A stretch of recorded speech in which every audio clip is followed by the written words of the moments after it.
If you're in your late 30s or early 40s, there's a good chance that you have a Teenage Mutant Ninja Turtles shirt in your closet or your drawers right now. Whether you actually wear your shirt in public or just wear it on the weekend or something like that, you gotta have something at this point, right? Well, how are you feeling? You got John Riggs here. I've got a couple of years on you, probably. I became a fan of Teenage Mutant Ninja Turtles when it was at its most popular with the cartoon series.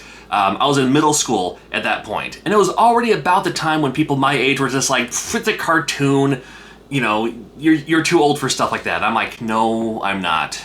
I was familiar with the cartoon series, but my introduction was actually the first NES game. And the first NES game, oof, I mean, hard to go back and play it today, but that's what we had when I was growing up. And of course the NES game came out right when the cartoon came out, basically, and that's when I was like, oh, I like the game, now I'm gonna start watching the cartoon. Of course, when I started watching the cartoon series, I couldn't stop. Fast forward to this morning, when we get the announcement that there's a new Teenage Mutant Ninja Turtles beat 'em up coming out soon that looks amazing, called Shredder's Revenge.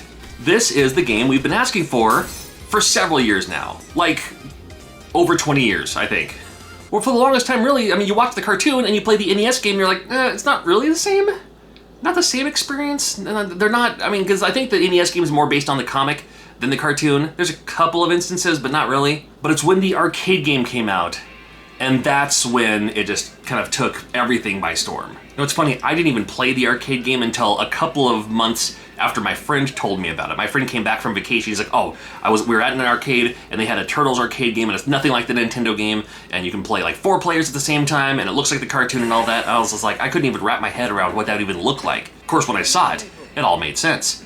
And I was like, this game is amazing. This is like the one I keep plunking quarters in. I couldn't stop, man. This is the game I wanted. It was so technical for its time in my eyes that I was like, man, I love this game so much, it's too bad we'll never get a Nintendo version. And guess what? We got the Nintendo version. No, it doesn't look exactly the same, but it plays the same. And we also understood during the NES times that games in the arcade and games on the NES were gonna be different. Like, we knew that it wasn't gonna look the same for the most part. We knew that, you know, some of the things may be removed or something like that, but we didn't care. We could play it at home, and that was the best part. And then even a little bit later on, we got a sequel to the arcade game, kind of, on the NES. Now, this is not the actual sequel. I think the sequel for the arcade game would be Turtles in Time, which we would get for the Super Nintendo. But imagine living in a time when we have, like, the best game on the NES, and then, I mean, there's no forums at the time, there's no internet at the time, you just have your group of friends, and you're just like, oh, this game's the best. Turtles 2, the arcade game, the best. And then you get another version of it in the Manhattan Project, and it was good. Some people might argue it's better, but I'm more nostalgic for the arcade version. But, I mean, Turtles 3 on the NES is actually very, very, very good.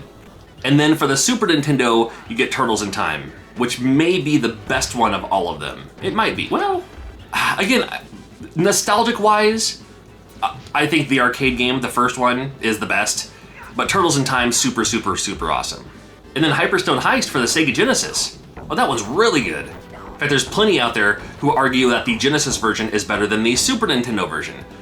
I can see where they're coming from. I still prefer the Super Nintendo version.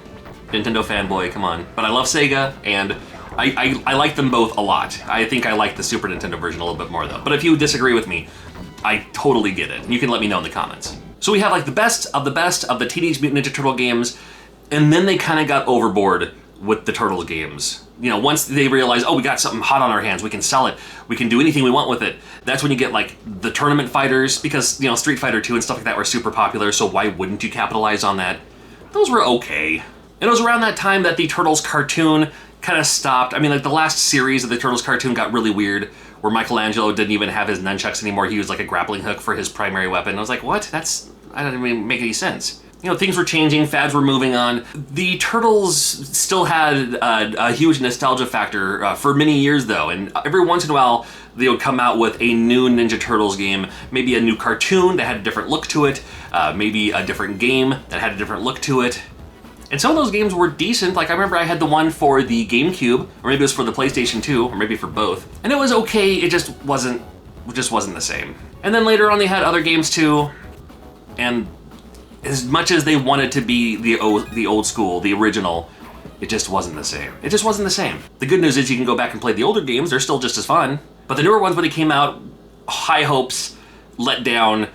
Again, they're okay, just not the same. The new Teenage Mutant Ninja Turtles game that was just announced this morning from DotEMU, this looks like the same. This looks like the game we've been asking for. This is the one that we've been, grabbing about online, tweeting about, hashtagging. This is the one that where it's like, anytime there's another Ninja Turtles anything out there, where it's like, where's the game? Give me the game. No more movies, no more TV shows, no more anything. Just give me the Ninja Turtles game. That's what I want. Although the new Ninja Turtles cartoon series, well, I say new, it came out a few years ago now, that was actually pretty decent. That one's okay. I think I like that one quite a bit. I'm looking forward to playing this as soon as I can. I'm sure somebody like a limited run or a super rare will pick it up for physical release. They have to at this point, you'd think. And here's the kicker of the story. Here's the moral of the story. I'm not even the biggest fan in the world. Again, I didn't grow up with it. Ninja Turtles came out when I was in middle school. I liked it. It was cool. It wasn't my favorite thing in the world, but the games were so good. And I couldn't deny how awesome the arcade game was. And again, the arcade game wasn't even the first beat 'em up out there. I mean, we had games like Final Fight and stuff like that. But it got to the point where every beat 'em up like that, like X-Men, like The Simpsons, even Scott Pilgrim, you always compare it to that Teenage Mutant Ninja Turtles, the arcade game, the original arcade game, the old school arcade game, the best arcade game ever. Well, it's one of the best arcade games ever, I think. Perfect, 4-player, love it. And in the intro of the new one, they show even April O'Neil doing a couple of moves. So I wonder if April's gonna be a playable character in this one. That would be pretty cool. All of the other Teenage Mutant Ninja Turtle games are you play as the 4 Ninja Turtles, which is great. That's what you expect. But wouldn't it be cool if you could play as April, play as Casey Jones, play as Splinter? I wouldn't be surprised if this game's gonna either have some unlockables, it may have DLC to play those other characters, which at this point I wouldn't be surprised, but if they had the unlockable characters, so you can start with the 4 Ninja Turtles, but then later on you can unlock the other players, so you can play as Casey Jones, which would be awesome. You can play as April O'Neil, which would be great. I guess we'll find out later on, because in the meantime, we only got like a splinter of a trailer. Just a sliver of what it's gonna look like, and I'm all in, and I can't wait. Of course, everyone loves Turtles in Time for the Super Nintendo, but these ones over here, some other great, underrated Super Nintendo games. So you can click on this video in the meantime. I thank you for watching, and we'll see you again real soon.